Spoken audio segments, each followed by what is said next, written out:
So you've been thinking about moving to the Phoenix area and you're just not quite sure what it would be like living here. Well, in this video, we're going to get down to the details and give you the top 5 things you need to know before you consider moving to the Phoenix area. Don't go anywhere because you're not going to want to miss this.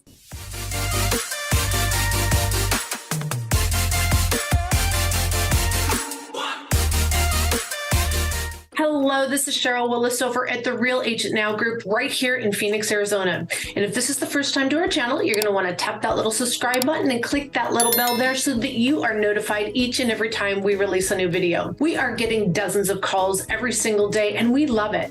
Look, if you have questions about what it's like to actually live in Arizona, not just look at homes online or not just look at beautiful sunset pictures, there's a whole lot in between. You want to know what it's like to live there, work there, eat there. Where do you go for fun, entertainment? How do you beat the heat? Like, there's just so many things.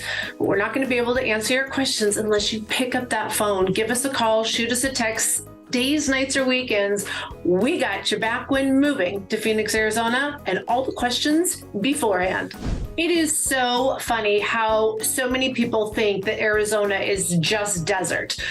Arizona does have the low desert and high desert. We also have forests, snow, above tree line, flats, ravines, rivers, lakes, and one big hole in the ground. People forget that we are the home of the Grand Canyon. We have great old west and old mining towns and even a few caves to explore. We have over, like, it's insane, 9 million acres of public land that is undeveloped, untouched by the human elements.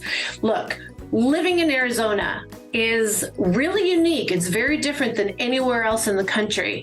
So if you're thinking about moving to the greater Phoenix area, the first thing I'm going to say is embrace Arizona. Look, remember, there's a reason you're moving here. There's something about where you're coming from that is no longer a priority, and so Arizona has made your top list. In some countries and even parts in the US, if you go to their town and try to instill your modern building beliefs, way of life, they are a little resistant. If you think about it, if you go to Hawaii, if you live in Hawaii and you're a mainland person, it's going to be rather tough to make a lot of friends. I have a client who's an American that lives in Tokyo, and she tells me about how uncomfortable it is for her where she lives.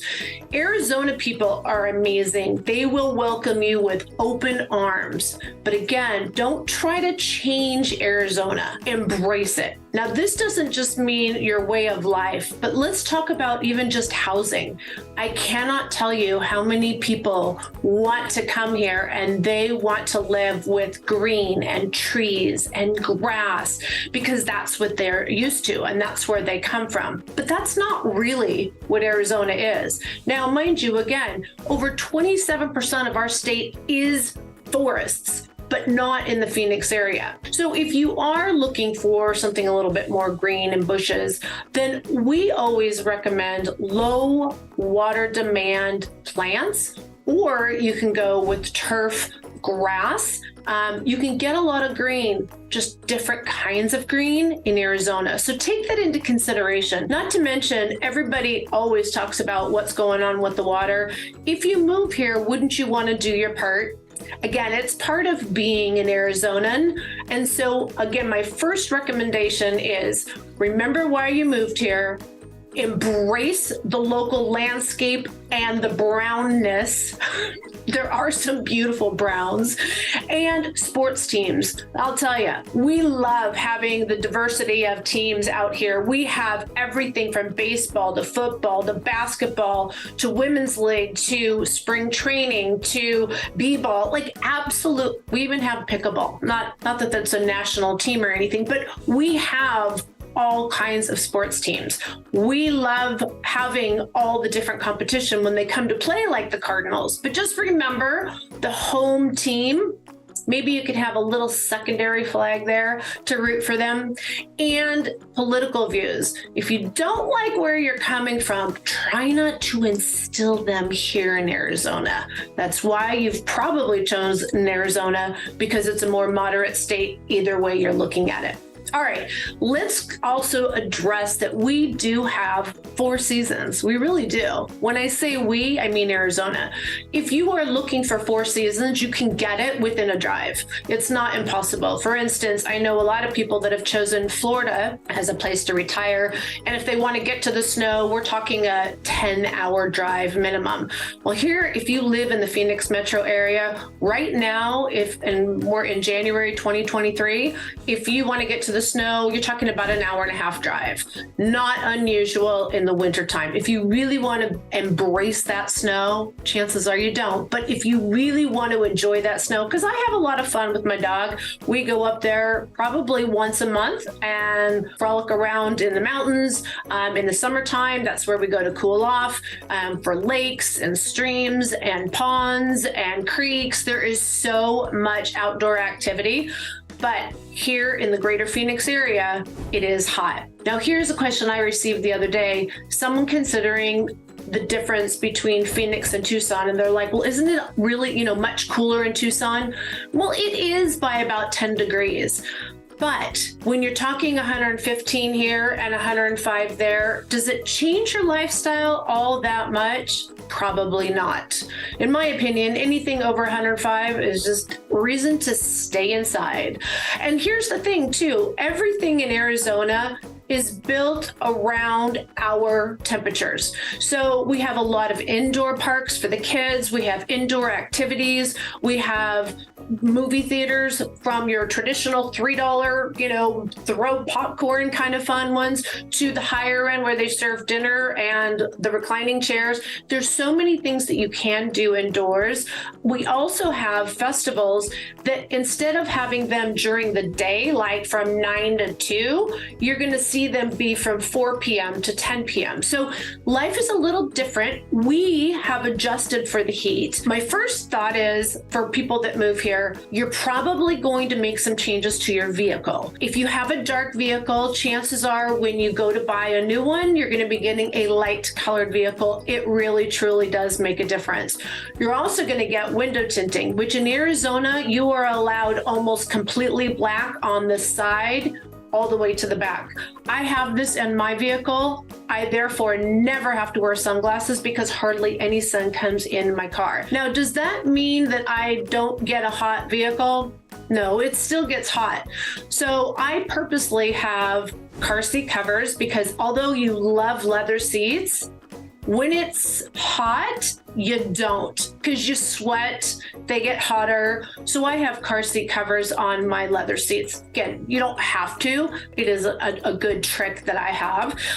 Also, you want to make sure you have a little stash of an emergency supply, just in case. You're going to want to have an extra couple bottles of water. And for ladies, I would recommend a pair of flip-flops just in case you get stuck somewhere, and high heels. There's all kinds of little tricks. Like, for instance, too, you're going to want to get glass coverage on your insurance policy, full glass coverage, because we do have a lot of sand and little pebbles all over our city. Although you can't really see it, it looks ridiculously clean. Phoenix is truly, truly spotless. Our freeways are gorgeous. Occasionally, frequently, you get a rock on your windshield, and so you're going to be getting new windshields once a year, once every other year. So you might as well have the insurance company pay for it. You will drive everywhere in the greater Phoenix area. We do not have the best public transportation by any means. I mean, I wouldn't even say we do not even have good public transportation. It's getting better. If you are going from downtown Phoenix to the airport or to another downtown like Mesa or Gilbert or Chandler, there are direct bus lines, but there's just not a lot of little lines in between all the different streets, etc. Also, our light rail predominantly goes from Mesa to the airport, which in between it covers Tempe and Phoenix. But there's just not a lot of other reasons you would ride the light rail unless you're on the line, and there's not a lot of lines just yet. They are making amazing improvements with our massive population growing. We're just at about 5 million, and they're anticipating another 1 million people moving to the greater Phoenix area in the next 10 years. So one thing I do have to say, even though you drive a lot, we have an amazing freeway system. And not only is it loop after loop after loop, so you're always kind of moving, we also have all the main streets are north, south, east, west. And so you can also take surface streets. In some cases, it might be faster than the freeway. Am I saying that we don't have traffic? Yes, we do have traffic, but for being a large metropolitan area, we are not even closely ranked in the top 20, but yet we are the 5th largest city in America. This, as we continue to grow, which is why Arizona is fantastic about building freeways and roads before the population goes there. Here in the greater Phoenix area, if a builder comes in, first of all, they have to do the road improvements, which might be widening the road, adding a hard turn, street lights, whatever. They have to add the sewer system. They have to add the hard corners, all the curbs and sidewalks. The builder does this before you even buy a home.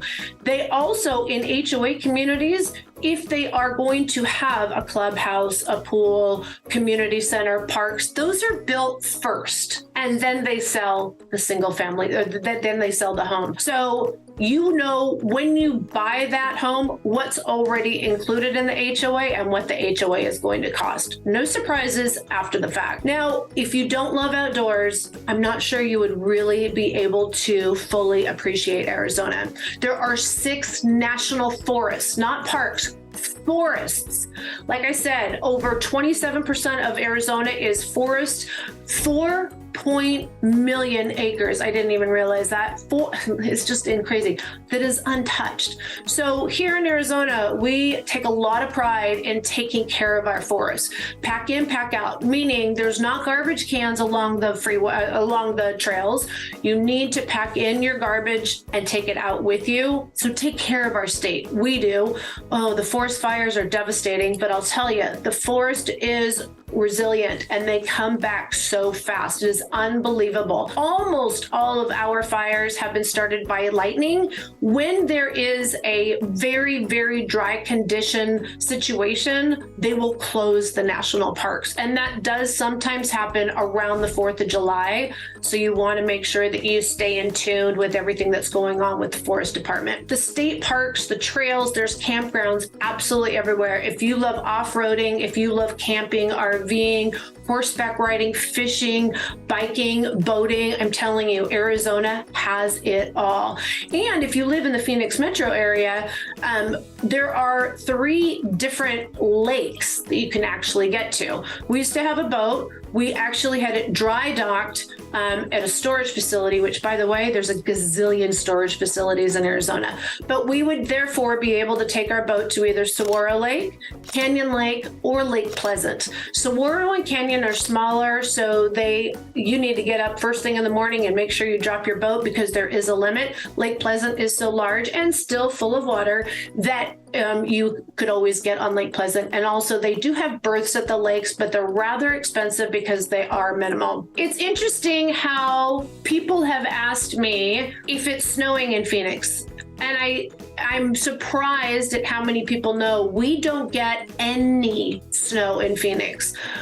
In north Phoenix, kind of more carefree Cave Creek area, we did get a dusting of snow maybe about 7 years ago, but that was an anomaly. So if you want to avoid snow 100% of the time, Phoenix is your town.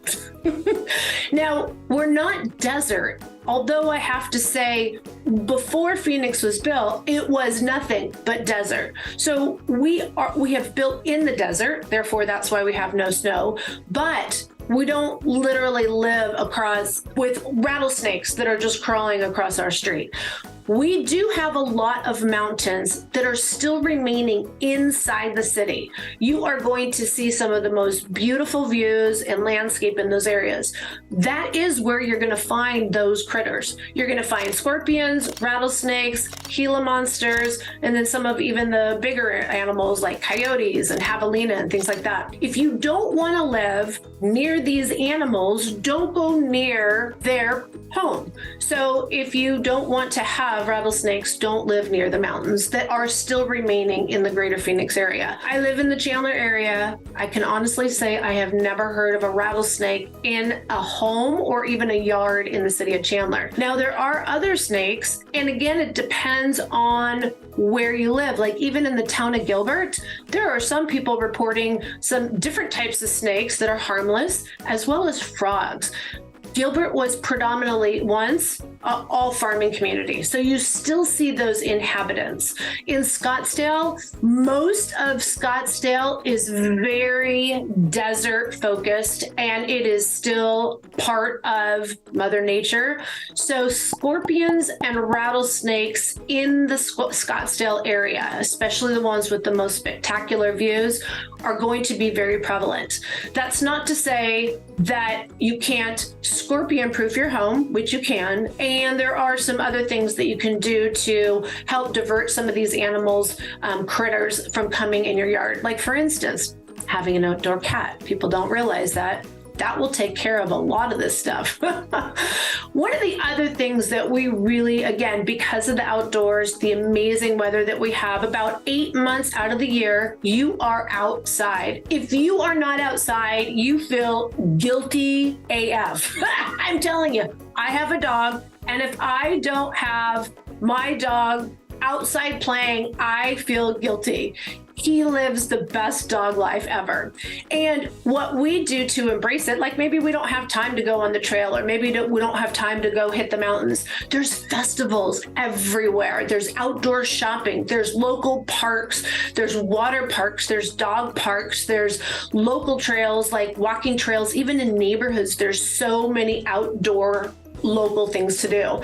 As far as festivals, I am a big festival girl. I love to embrace the celebration of all different types of cultures. We have the CAJUN festival, which I love that. We have the barbecue festival, ginormous. There's a Cinco de Mayo festival, even an ostrich festival. I know that sounds weird. St. Patrick's Day festivals, oh my God, it's so fun. We do have big celebrations out here with green beer and everything. There's the Greek festival, there's the Italian festival, there's arts and cultural events, there's tons of rodeos, there's fairs, there's the state fair, there's parades, family, food, and tons of craft beer festivals. I am telling you, there is not a longer list I can imagine of things to do than in the greater Phoenix area and within an hour drive. It is so diverse in so many different ways, and it's great for families and adults